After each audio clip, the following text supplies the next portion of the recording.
Je vais vous expliquer cette idée, ce concept donc d'une lumière dans la nuit. Tout d'abord, il faut choisir une église bien placée en centre-ville. Ce qu'il faut, c'est trouver une accroche pour que les gens sachent qu'il se passe quelque chose ce soir-là. C'est la nuit évidemment, donc on installe 2 win-flags avec un projecteur et on met une enceinte à l'extérieur et de la musique est jouée en live, hein, c'est pas une cassette, c'est pas un CD. Et là déjà les passants passent devant l'église et il y a quelques jeunes qui font ce qu'on appelle le paillasson. Alors faire le paillasson, c'est tout simplement accrocher les personnes, une accroche toute simple, une invitation. Ils montent les escaliers, ils arrivent dans l'église et là, en général, ils sont saisis. Saisis par quoi?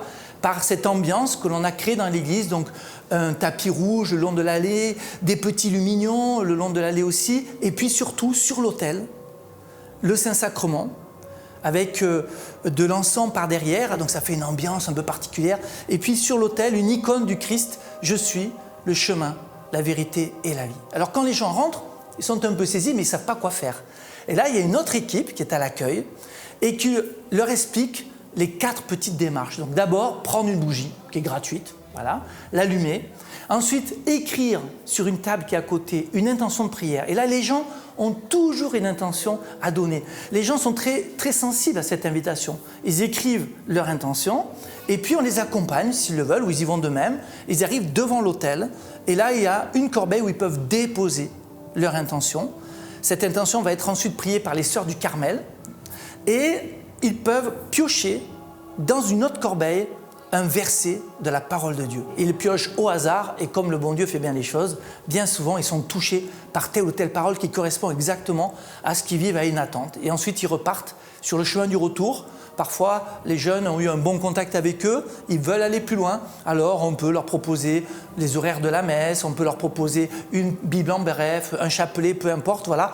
Mais il y a quelque chose il y a une petite lumière qui s'est allumée et après ça appartient au bon Dieu pour savoir si ça deviendra plus tard un incendie ou pas. Tu m'as retrouvé et maintenant je vois l'amour, la grâce en tes yeux, donnant ta vie pour moi.